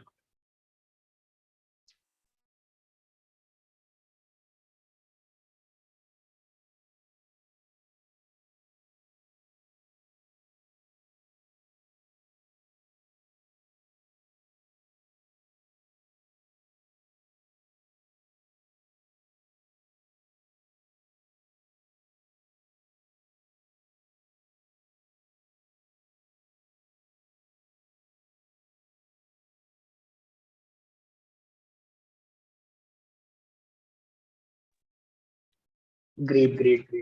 Till now, you guys are well aware about the international moot court opportunities and the national moot court opportunities. One strong advice and recommendation after knowing a lot about these moot court competition is never participate in a moot court competition just for the sake of titles which are not well recognized, which are in their initial editions. For example, I won't name any moot court competition. Adivakta Parishad Delhi High Court Unit Moot Court Competition. Yeah, it's a good one. It's a good one. It shall be, I guess, if I'm not wrong, it shall be currently in their third edition or fourth edition. The reputation comes from the fact that it's organized by the bench of Delhi High Court Unit. Right. So of course it's a good reputed moot. It's based upon criminal law. It's criminal law is the predominant subject matter of that moot court competition. Yeah, it's a good moot court competition. So, what's the parameter of selecting a moot court competition? Which moot court competition is good? Which moot court competition is bad? It's pretty simple that never participate in a moot court competition which A in its initial year of initial editions. B, which have been organized by a law school which are not well recognized. I'm not disrespecting or dishonoring any of the law schools or anything, but there is a sense of which I need, which either I coach the team or I've been mentoring a team have been repeatedly being told that such moot court competition consists of a sense of biasness or slight anti-competitive practices, which shouldn't be the case. If you are preparing for a moot court competition for 1 month, 2 months, or 3 months, you should be getting an impartial atmosphere for competing. So always participate in a moot court competition which is organized by some reputed universities or college. A. B. It should be at least in their second, third, or fourth edition. Avoid participating in first edition moot court competition and until and unless they are organized by some reputed universities and colleges. I'll tell you the practice and the reason why. Let's say some random university is organizing a random moot court competition for the first time. Now, what will bring glory to their moot court competition is A, they put up on their website that look, National Law School Bangalore, NALSAR, NUJS, and NLIU Bhopal won the moot court competition. Or B, what should bring the glory on their college? Ki some random private university have won their competition. So, what will give their marketing sense or what will promote their moot court competition is something they can compromise result upon. That's why, in order to save your time, energy, and efforts, always participate in reputed moot court competition. So these are all about the types of moods: national mood, international mood. Now, how to go about a moot court competition? We already talked about. Subject area, how to select. Again, you are well aware about it. If a subject area excites you, do participate it in. Right. If it's boring, don't participate just for the sake of, just because their competition is low or any other reasons. If it's not gathering your interest, there is no point in participating in it. Team formation, why I written this particular point, always formulate a team from the point of view. Look, international mood tend to allow the team number from 4 member to 7 members also in some cases. William Series allows participation from more than 8 members also. Right. Frankfurt also, there is no upper limit to number of members you can probably select. Right. So FDI also there is no upper limit to select the number of team members, but always tend to choose limited number of participants because it's always easy to manage a small team. The work division. This is my personal experience. There is no point. Even Oxford criteria allows a participation of 6 team members. When by the time I was participated, I exploited the capacity of 5. So max to max, you should exploit a capacity of 4 to 5 team members. That should be an ideal team you should be forming, right? Just a second, guys.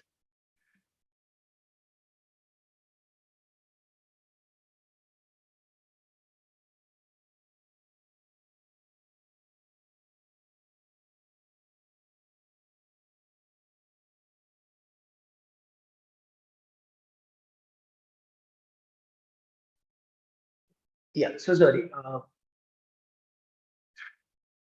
Okay. I'm receiving good messages, positive messages in direct chat also. Right. So the team formation is pretty simple. Formulate a team which should be less in number, easy to manage the pressure, easy to divide the work. Do not fall in this trap of forming a big bulky team that will cost you negative marks, or that will, you will realize in the middle of the competition that the team could have been small, the work would have been more smooth.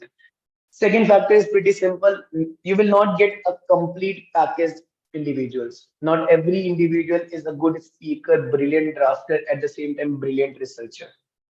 It's pretty much impossible to find such packages. Of course, there are pretty good researchers.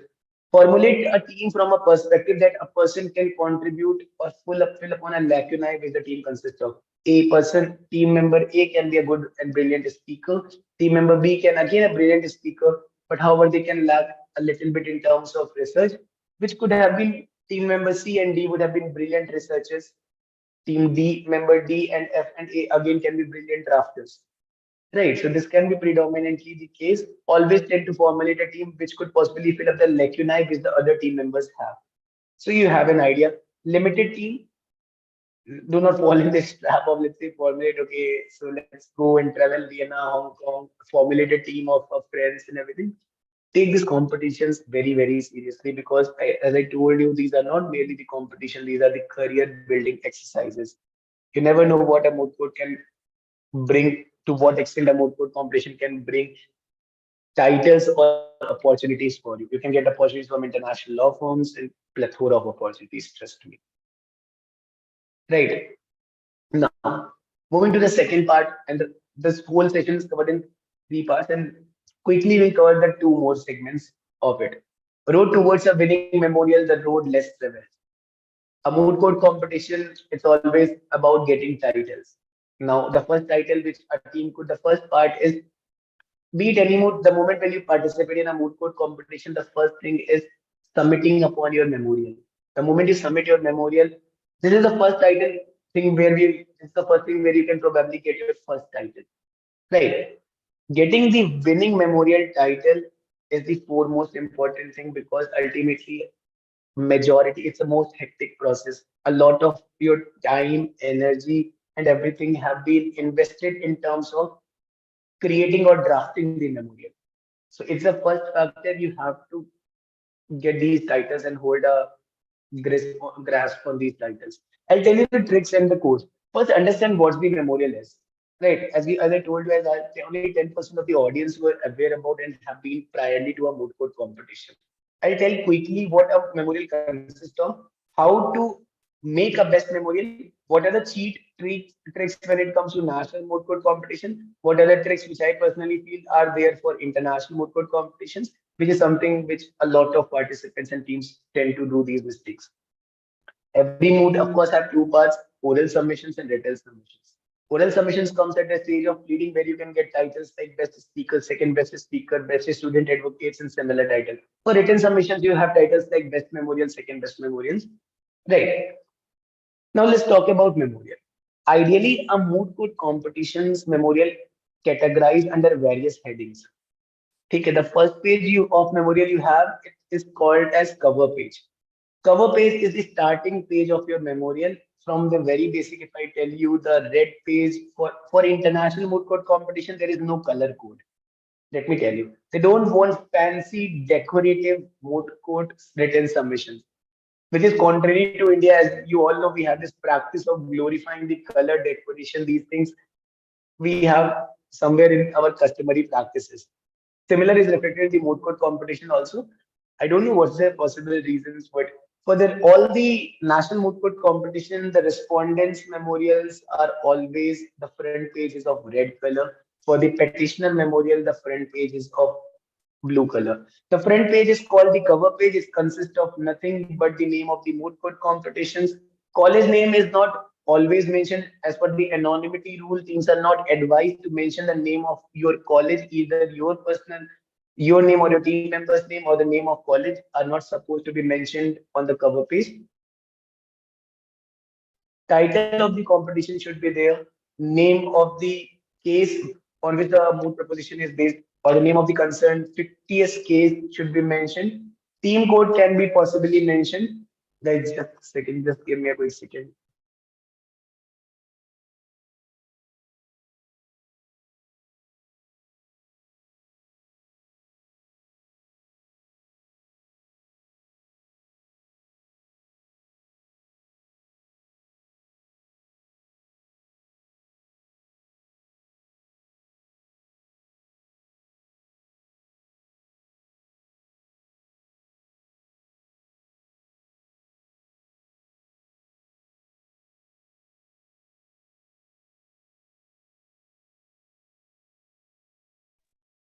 Right. So cover page, you guys aware about cover page is completely, strictly compliance with the rule book you have. It's mean nothing we have to do about our own creativity. We can't do about it. Cover page is pretty simple. Whatever the rule book says, mention these things on your cover page. You can go ahead and mention. There is nothing technical about cover page. Table of content comes is typically what we see as index. Be it in a book, be it in a research paper, as you see, there is an index. Which page consists of what table of content is all about. Authoritative index, what is an authoritative index is pretty simple. That authoritative index or the index of authorities, whatever authorities you have mentioned in your whole memorial, be it online articles, be it case laws with the respective citations, be it the other juristic or academic work, be it miscellaneous documents like research paper, law commission report, UN special rapporteur, international law commissions report, etc., etc. Ministries data, all these things, whatever resources you have used in your footnotes, that comes under the domain of index of authorities. यहाँ पे you will express and write all the possible references which you have used in the forms of footnotes are used in an elaborative, specific, complete form in index of authorities. Right. List of abbreviation is again something which we need to understand. It's optional in most of the moot court competitions. Right. You may write abbreviation, but I'll always say go for it because it creates a sense of professional factor and it gives your memorial a good look. And again, when it comes to, of course, national moot court competitions, the more you decorate it well, the more your chances of getting the best memorial title increases. Sources is again a lot of moot court competitions. There is segregation between authoritative index and sources, where teams tend to write the books they use, but 99% of the cases, authoritative index and sources are combined. Sources comes under the domain of authoritative index. However, if they ask for it, you can write the reference column, let's say the books and other things here also. Now, from here, statement of jurisdiction comes slightly a technical part. यहाँ से law का role started falling in. Statement of jurisdiction comes into the context. You need to write under which relevant article you are filing this case or bringing this case before this bench. Now, if we talk about constitutional matters, let's say if the matter is before High Court, if there is a violation of fundamental right, the jurisdiction can be fall under the Article 226. If it's about violation of fundamental right and the case is concerning for the before the Supreme Court, Article 32 is something which is the jurisdiction of the case. If it's a special leave petition, then 134 is 136 capital A is for SLP jurisdiction. In the similar way, there are transfer petition, there are NCLT provisions, depending on the forum. In jurisdiction, you write the relevant article under which you are filing this case before this particular bench. So don't confuse or take it as a technical term. What we have to write in jurisdiction is very simple. Under which article you are authorized to bring a dispute before a particular forum. Supreme court के सामने जा रहे हैं तो article 32 में जा सकते हैं अगर फंडामेंटल राइट वायलेट हुआ है. हाई कोर्ट के सामने जा रहे हैं 226 में जा सकते हैं. सिमिलर वे में एनसीएलटी के सामने जा सकते हैं तो हम रिस्पेक्टिव कंपनी लॉ के प्रोविजंस देख लेंगे and we can see the different. ICJ के सामने जा रहे हैं तो article 36 of international court of justice statute, right, and the similar way we can go for this. Similar WTO proceedings में जा रहे हैं तो article 3.2 of DSU and similar way other articles. So jurisdiction का thing is pretty clear. Statement of facts and synopsis of fact are the two terms which are used for the common thing. Is the quick brief summary of the facts. Now a lot of time you will get for the international moot court competition, you get a fact sheet of around vary from 16 pages to 50 pages. For national moot court competition, the fact sheet vary from 2 to 3 pages to 10 to 12 pages, not more than that for national moot court competition. Right. So statement of facts is a part of moot court memorial. Right. A petition, a lot of time petition do get clubbed. Again, the jurisdiction comes and depends upon the fact which forum you are going before. Let's say where you can possibly write out the relevant. So jurisdiction is simply about under which article you can file a present petition or which article authorizes you to file this petition before this bench. Even if the petitions are clubbed, you can quickly write under the article, let's say some article XYZ, these petitions are clubbed. And below that, you can write under again Article 32 or 226 or any Article 136 or any other article under which this petition is formed. End of the day, even if the petitions are clubbed, club petitions must have also been formed or brought before any of the forums, be it Supreme Court, High Court, Session Court, NCLT, ITAT, CESTAT, DGTR, or any other possible tribunal, commission, or court. So clubbing, even if the petitions are clubbed, that won't make much difference. You ultimately, end of the day, have to write the relevant article which allows a stance of you being presenting the case before that bench. Clubbing है, so you can write a separate article before writing Article 32 and 226. So पे clubbing का you can write a small article also. That won't create much difference. Right. Synopsis of fact or statement of fact is something where it anytime. Right. Synopsis of fact or statement of fact is something which is the brief summary of fact. Let's say even if your moot problem is of 12 pages, 50 pages, or 90 pages, doesn't matter. You need to brief the complete fact sheet in a span of merely 2 pages maximum. Small summary बनानी है facts की, उसी को synopsis of facts बोलते हैं, statement of facts बोलते हैं. Whether your mood problem is of like 90 pages, then also you have to create a summary of 2 pages. Statement of issues, nothing. आपके फैक्ट शीट में जो भी इश्यूज लिखे हुए हैं उनको उन इश्यूज को ही वहां पे लिख देते हैं. 1 2 3 4 5 whatever be the number of issues, that is called statement of issues. Summary of argument again comes that whatever. Now there is one thing missing. After summary of argument, there will be an argument advance or legal arguments. This is the most crucial part where you get the marks. All the arguments, the research you did, all the possible footnotes जो भी आपने ढूंढे हैं throughout 2 महीने की research से, 3 महीने की research से, or even a span of 6 months की research से, you will elaborate all your arguments under the subhead of argument advance or summary of under the legal pleading column. Right, which comes after summary of argument. Summary of argument is something, let's say issue 1, issue 2, issue 3, there are 3 issues. Issue 1 के argument advance में you have to make all the written submission over the course of 4 pages. Summary of argument में you have to sum it up under issue one के अंदर जो आपने arguments 4 pages में लिखे हैं in a span of merely a para, not more than that, not more than that. Ideally, the good and best memory consists of summary of arguments. Her issue की summary एक para में usually we write not more than 7-8 line, which is around 450 words to 500 words maximum. Maximum. Right, after which comes the argument advance or the legal pleading. Here you get an space and opportunity to present whatever you have. The art of writing the arguments or how to go about it. Look, I can deal each of these points, like each of the slides you saw today. That's what we do in course. We talk about each and every smallest of the components. What are the cheat tricks? How to successful in terms of this. Due to lack of time, we cannot go and deal with all the nuances. So for a complete sessions, you can of course any day can go and visit and check out the certificate complete course on this particular workshop, right? Which is probably available on the JLSR website.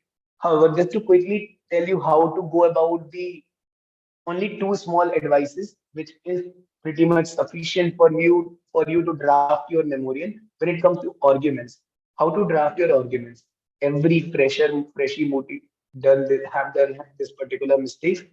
They write down or mention or draft their argument in a similar fashion like they are drafting a research paper or blog.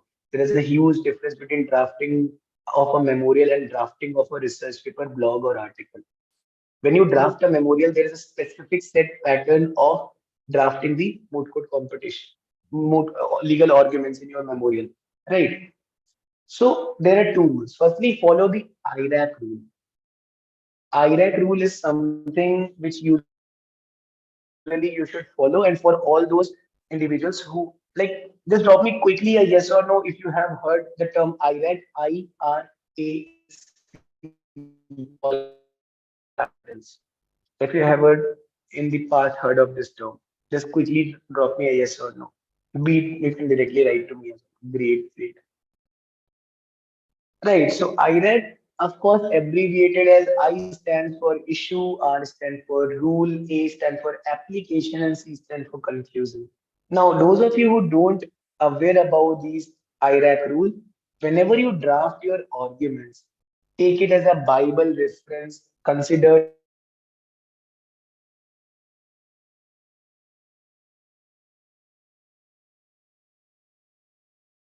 it as a very strong knowledge. Consider it as a very strong knowledge. How to draft a legal argument is pretty simple. Understand the issue. Right. So where it comes to when you identify, there will be a principal issue. Now, after the principal issue, you need to the IRAC ka I stand for issue, which is understand which we need to understand कि under the principal issue which is already provided in the fact sheet, you need to create sub issues, sub issues, sub issues. दो चीजें याद रखना if you want to win a memorial title of best memorial at national level. आपकी index of authorities में you have to have a great number of citations. I still remember we getting the titles in taxation mode where the ideally when we picked up the last year winning memorial of GLC taxation CTIL mode, the memorial consists of 86 case laws because taxation modes में case point करना is slightly difficult. By the time we participated in that mode code competition, we used 160 citations case laws. We got the best memorial title. When it comes to national mood, index of authorities is not the sole thing, but it is a predominant factor. Never ever compromise on the number of cases you cite in your memorial. Cite maximum possible, whatever space the memorial allows, whatever the space the competition and organizers allows. Right. Secondly, just a second.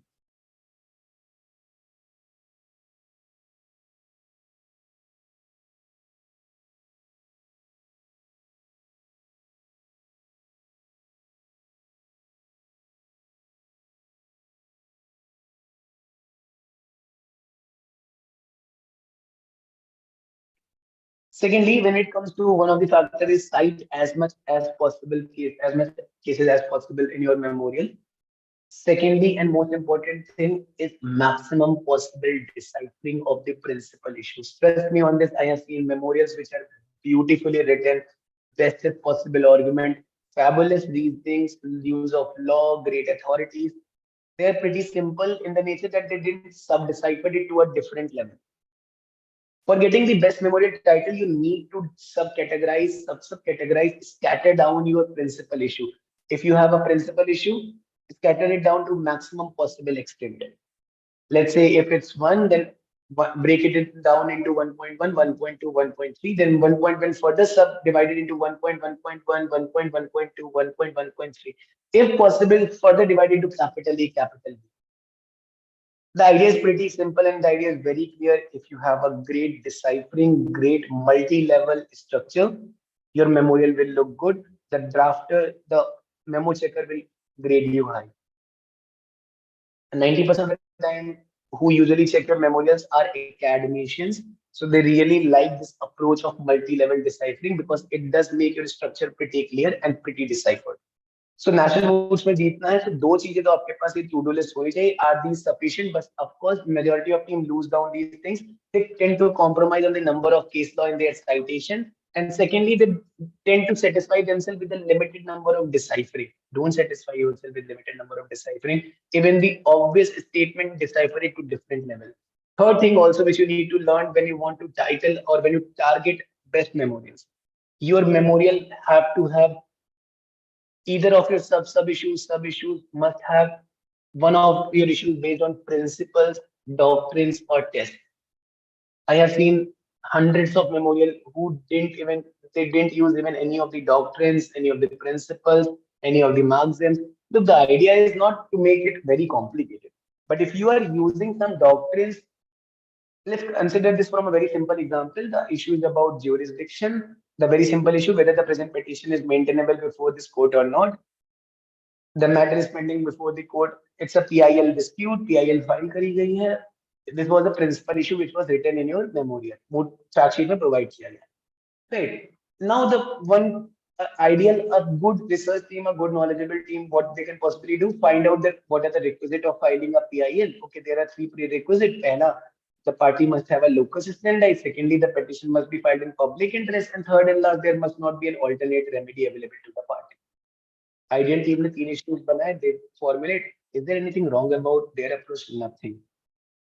Do they hit the bullseye? Of course they do. They put upon the requisite. They have mentioned all the prerequisites which are needed to be mentioned. उन्होंने सब कुछ लिखा है. Where they lack, on the contrary, एक team B memorial लेके आती है जहां पे उनका structure कैसा है. Okay, there are three prerequisites. A, locus standi. B, public interest. And C, alternate remedy. Now, what if under the local standi column, the person would have written further more things? Local standi के अंदर they could have further subdivided into two different categories. For the public interest के अंदर they should have categorized into two different categories. Alternate remedy के अंदर they would have categorized into two different remedy subcomponents, right? So this would have created an impact. Now again, this is what sub-deciphering is. And when I say mention few things which are just for the purpose of showing your extra research. PIL का petition maintainable है कि नहीं, you already mentioned these points. It shows that you have fulfilled your obligation, what you have. Prerequisite and the required element you have already mentioned. Now, how to make it more creative, write or quote something which is not usually done by the teams. They might sound not contributing in terms of your legal argument. Nobody is going to ask you in your pleadings, okay, look, you have written this thing in your memorial. Why are you not pleading this? Nobody is going to say this. Your memorial can be of 100 pages. You can plead only 2 pages before the bench. Nobody can question you why are you not pleading the remaining 98 pages. The idea is very clear. You need to make logical submissions there, which should capable of convincing the bench listening to you. Right. How to research relevant cases. Okay, so it's very depends on the moot court competition. When it comes to national moot court competition, SCC Online, Manupatra, and the existing databases are your saviors. Okay, two things I'll suggest on this: finding the relevant cases, find the and collect all the relevant research papers on the proposition. Do not search randomly for the case laws on Google. That will waste a huge amount of time. Firstly, find a relevant paper on your respective research questions or research proposition. Remember the rule to all the participants. I'm telling you this. Remember the rule. अगर सही question पूछोगे ना तो you'll get the सही answer.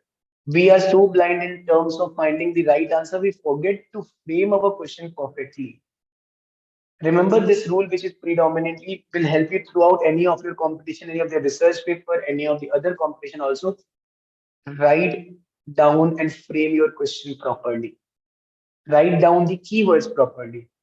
If you search the right keyword, if you search the right question, you will get the right answer. You will never get a right answer if your question is framed wrong. Okay, how to find relevant cases? Two advices which I can give you. Find out the relevant research papers to whatever extent you can find.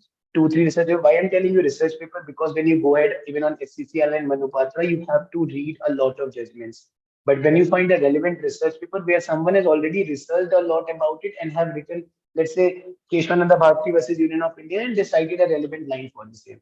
So it saves you your a lot of your time have been saved because of the reason that तुमको relevant case भी मिल गया है and you also received or got to know about the relevant line you need to cite in your memorial.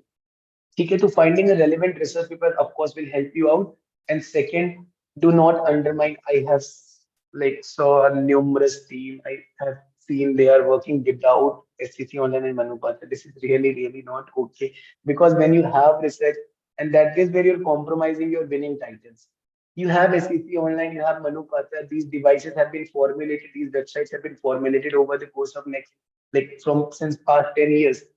The idea is very simple to save your time and energy from reading it directly from the books. SEC Online and Manupatra learn how to, if, okay. So if any one of you ask how to, this can be a very common question. If you don't know how to use SEC Online and Manupatra, it's completely okay. Just go on their YouTube channel, SCC on and Manupata. There is a video of 30 to 35 minutes. They explain the complete process, how to search cases, how to search different databases, research papers, memorials, articles, everything on SCC Online and Manupatra. So it will not be completely not an issue. You can get access. Agar college de raha hai, then well and great. If your college is not giving, then also not an issue. You can ask any of your friends who is studying in any of the law colleges who are providing these databases. So दोनों problems resolve हो गए. I hope it answers. Right. Now moving quickly to the part that how we need to formulate and summarize our argument. We are talking about the doctrines. Look, जब हमने PII के jurisdiction की बात करी, we already mentioned all the prerequisites. What else can be added, which couldn't have contributed you in terms of your oral submissions, but would have made your memorial extra attractive or have shown that you have in-depth research on the subject matter. Jurisdiction, you can simply go ahead and write upon this particular sentinel on QY that the present petition is maintainable as the doctrine of sentinel on QY will entail. Now, sentinel on QY is nothing but it states that Supreme Court is the guardian of all courts. How will even it make your case any stronger? But it shows that the Supreme Court is the guardian of all the courts. And if there is a violation of any of the relevant provisions, a party has a right for the safeguard of those relevant rights to file a case before Supreme Court, and Supreme Court has an authority to listen to this particular court, this particular case. So anyhow, you have fulfilled your obligation to fulfill whatever required in TIL, you have already fulfilled that. But using this doctrine of sentinel on QYA, what it has done, it has added a new principle. It is not costing you anything. It is, of course, bringing into the attention of the memo checker that, of course, you have something great to use upon, which is not commonly seen in every memorial. Every memorial, if it's an issue of PIL, सब कोई तीन चीजें लेके आएंगे ही आएंगे. A good team, whatever be the number of good teams, these three components will remain common. Locus standi, public health, alternate. Now, what is different in your memorial? Why should your memorial should be given best title? Because of these things which you bring in terms of creative factors.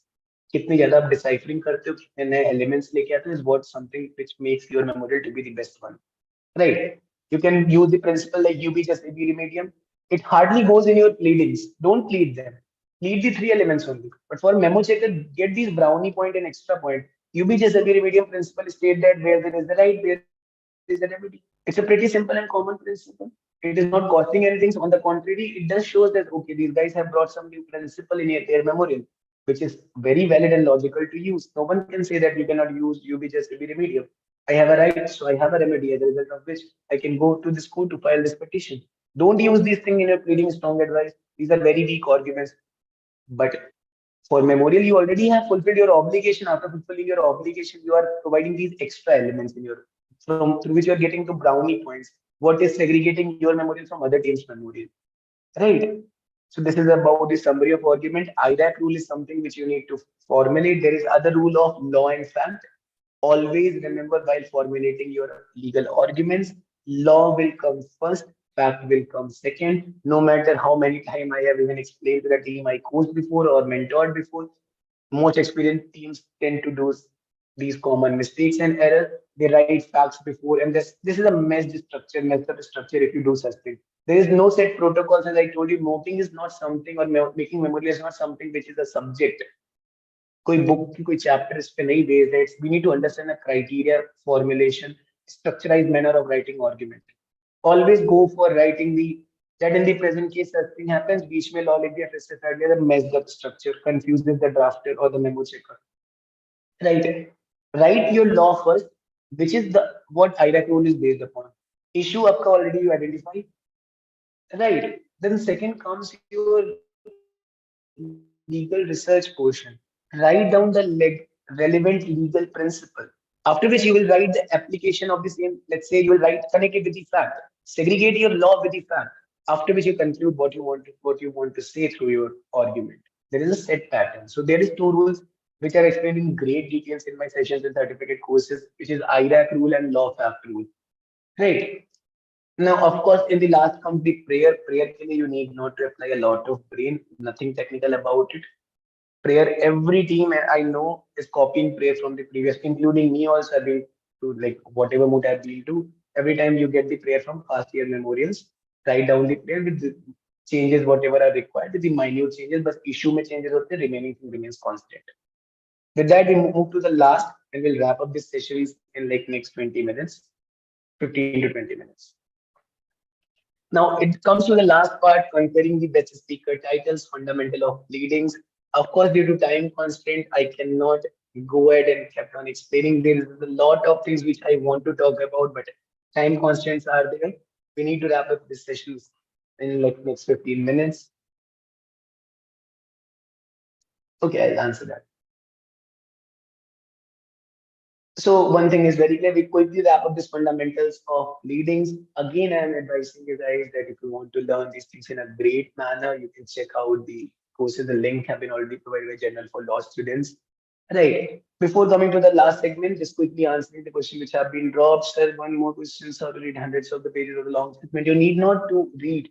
Be apply these things in a smart notion. Let's say अगर कोई moot court competition provides specific judgment, like what John and Jackson have this tendency of providing 6, 7 cases from their end. Now reading those judgment is, of course, you have to read those judgment in a good manner. अब 6 judgments अगर organizers आगे से provide कर रहे हैं या फिर moot problem drafter आगे से provide कर रहा है, then you have to read all those judgments.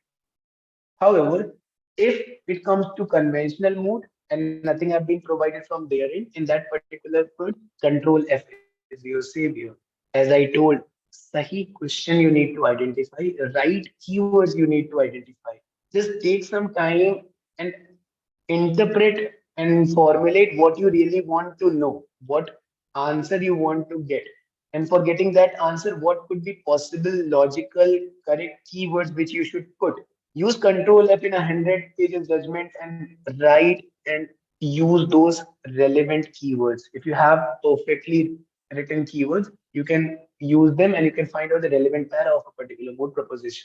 However, if you have time, you can follow the skim reading process, which is not the conventional way, which is everyone is advising those. So I advise you something which is not recommended by any of the popular advocate or the tutors or any of the professors. You will go them and ask them, they'll say, "Ki just you follow the skim reading and read the 100 pages judgment." No, I won't recommend the same. Go use Control F, follow the idea is very simple. The pressure should be and the concern should be given to identifying the keywords. Frame your questions, लिख लो अपने पास, draft कर लो. The idea is very simple. If you have a right question, you will reach to the right answer. Right. Moving to the last question, which is about oral submissions. Oral submission, oral pleading, whole pleading is divided into 4 parts. Initial courtroom mannerism, opening statement, including briefing of facts, oral written submissions, and conclusions, including prayer. Right. Initial mannerism is pretty simple. Judges को क्या बोलना है, हम कौन है, हमारे opponent कौन है. When it comes to international moot court competition, judges are usually addressed as Your Excellencies. Remember Your Excellencies because plural word आएगा because multiple judges will be there. When it comes to national moot court competition, you can say and address the bench as your lordship or your ladyship, which is a common thing, which is to know that agar female judges are more, you can it's again not a fixed set of rules, but if female judges are more in the bench, you can address the bench collectively as your lordships, your ladyships, and if male judges are more, you can address the bench collectively as your ladies lordships. Right. So the very simple national moods में your lordships, your ladyships बोलते हैं. International moods में you say your excellencies. In international moods you address yourself. जो speakers होते हैं they are agents. National moods में जो speakers होते हैं वो counsel होते हैं. I am counsel one on behalf of applicant. I'm counsel two on behalf of respondent. I am international mood में I am agent from so and so country. I'm agent of so and so country. Right arbitration mood में थोड़ा सा different fundamentals होते हैं regarding how to address and what to address regarding arbitration mood and WTO proceedings में जहां पे dispute settlement का process थोड़ा सा डिफरेंट होता है we tend to address the bench as panellist और मिस्टर आर्बिट्रेटर और मैडम आर्बिट्रेटर और presiding officers right so anything will be right if you say madam panellist mister chair madam chair members of the panel presiding officer, madam presiding officers, madam arbitrator, everything is fine. However, these terminologies are not replicated in international and national mood, except these things are only applicable in arbitration and WTO proceedings. यहाँ पे we address the bench collectively as Madam Panelist, Mr. Panelist, Madam Chair, Mr. Chair, Madam Arbitrator, Mr. Arbitrator, Madam Presiding Officers. Whatever you want to address, everything which I just quoted is fine. Right? This is how you address the bench.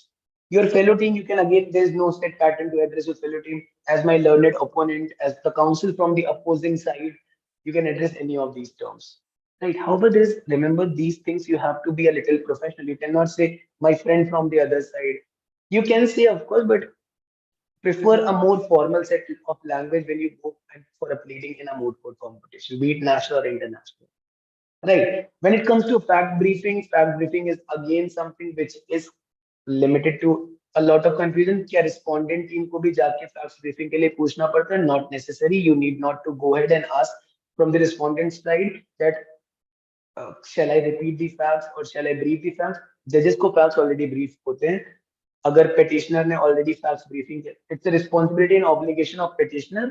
ये obligation होता है formality के लिए आपको पूछना पड़ता है that if shall I proceed with the submissions of the fact or shall I brief the bench with the quick brief or quick summary of the facts?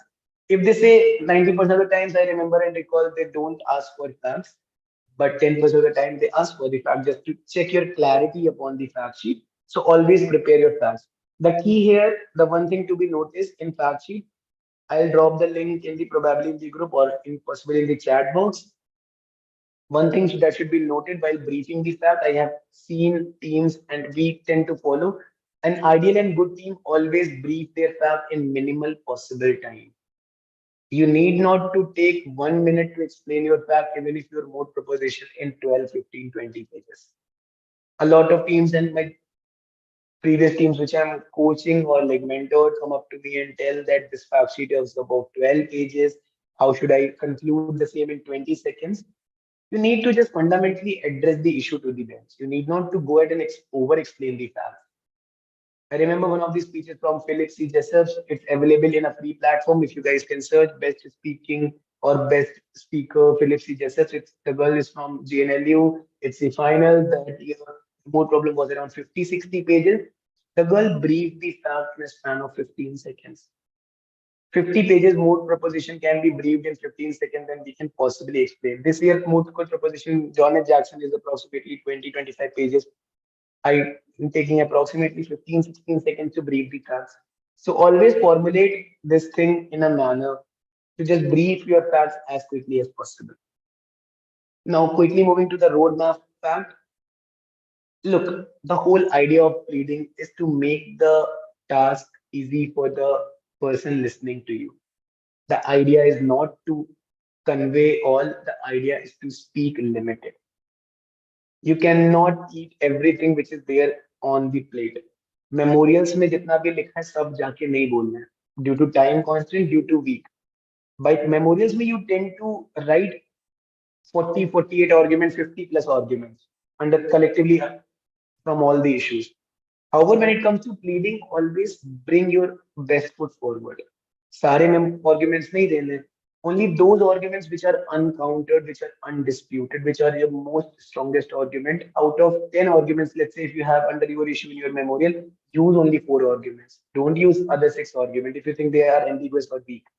Make sure those 4 arguments are sufficient to convince the judge. Right? Nobody is ever going to ask you why you are not speaking about the other 6 arguments. That's completely not a case. Right? When I say make the task of the person listening to you easy, here comes in picture the essential criteria for roadmaps. Always provide a roadmap before you proceed with your issues. जैसे कि हमने example लिया था regarding the PIL jurisdiction. A person comes before the bench and started pleading directly. If with the prior permission of your lordships, with the prior permission of your lordship, I shall be beginning and some proceeding with my submissions. The first concern whether the PIL is maintainable, the person don't have a locus standi and he went ahead and started explaining things. That could have been a case, and that would have been a case which you guys are not advised to follow. What could have been a case that you should and must follow is give a roadmap. Explain the structure to the person listening to you, to the judges. It will make the task easy for anyone who is listening to you. Roadmap is the key to be a successful speaker and to get the best titles. Because end of the day, it's not the thing that whatever you have in your plate, you need to tell everything. You have to tell limited set of portions and need to convince the judges. Look, it's very simple. You can say, go ahead and say when you are pleading, with the prior permission of your lordships, I shall be proceeding to my submissions pertaining to the jurisdiction of the present petition. Now, here comes the roadmap. In order to make my submissions, or before I should proceed with my submissions, or I shall be making my submissions in a three-folded manner. Firstly, I shall be proving that the present petition is maintainable as the party has locus because of the reason that the petition is filed in public interest. Thirdly, the present petition is maintainable as alternate remedy, do not act as a bar to this jurisdiction, this court jurisdiction. Now, moving to my first submission, which is to say this. Moving to my second submission, which is to say this. You understand giving a roadmap before you actually going ahead and delving into your constructives.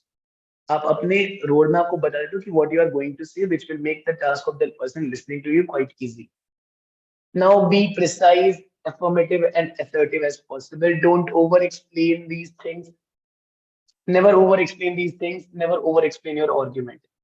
Right? Be very precise. Never squirrel around your arguments, which will irritate the judge, and be very assertive to not over repeat your argument. Bring new set of arguments. Do not kept on saying the same set of argument. Engaging last two things which we need to understand for this session. We'll be wrapping up this session.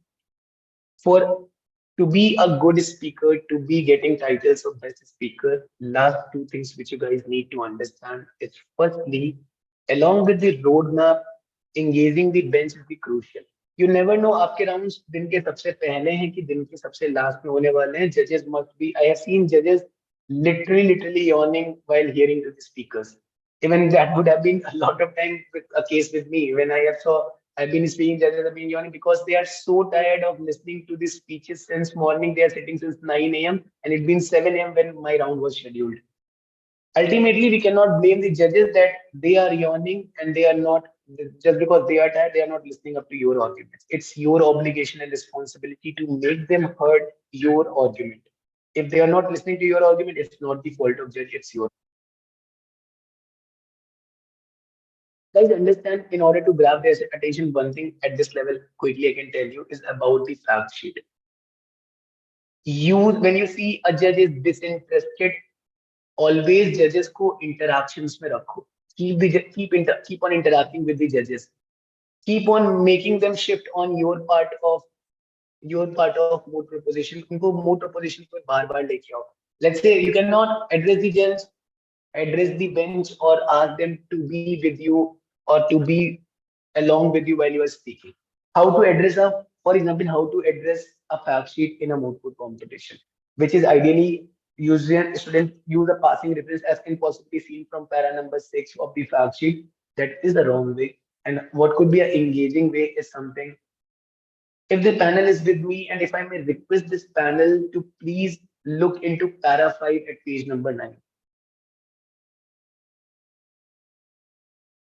5 or para number 6 on so and so pages. Now ask them if the panel is with me and if I may read out the relevant part for the convenience of this quote. Now read out the relevant part for this quote and again wait for them.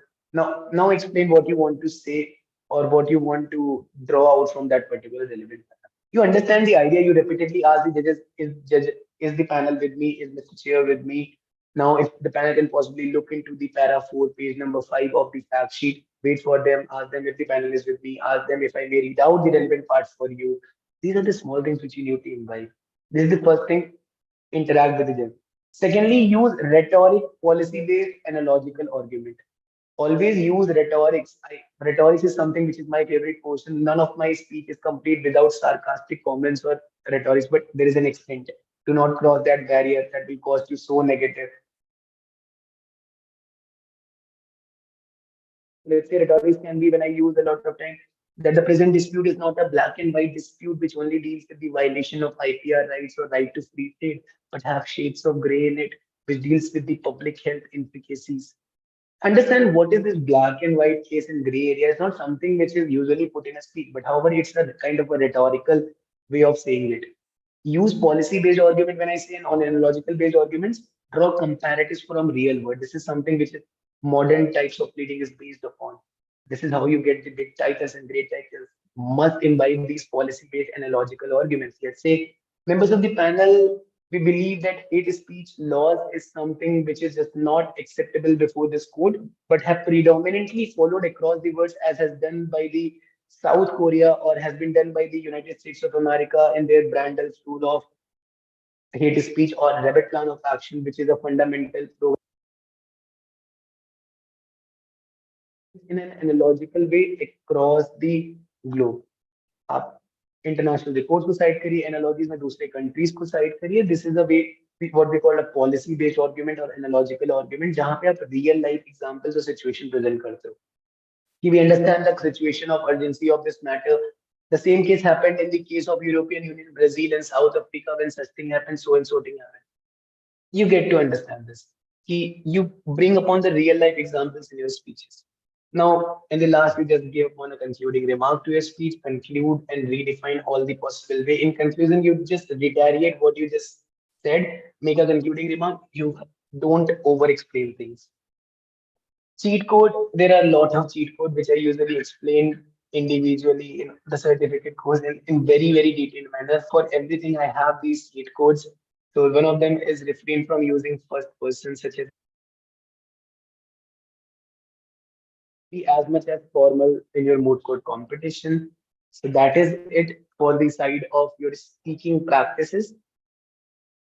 Overall, I guess we had a you guys enjoyed this session. We have talked about what are moot court competitions, what are possible international moot court competition, उनके subject matters क्या होते हैं, what are national moot court competition, how to select a moot court competition, how to formulate a team, what are the segments of memorial, how to read a memorial or how to make a memorial, how to make an argument, be it IRAC rule or be it law fact rule, how to go about the pleading aspect of moot court memorial from knowing the very basics like how to address a judge, how to address your opponent, what is courtroom mannerism, etc., etc.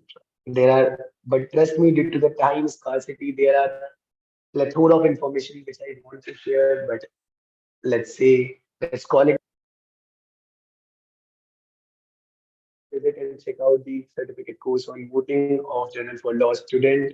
Thank you so much for joining this session. That's it from my end.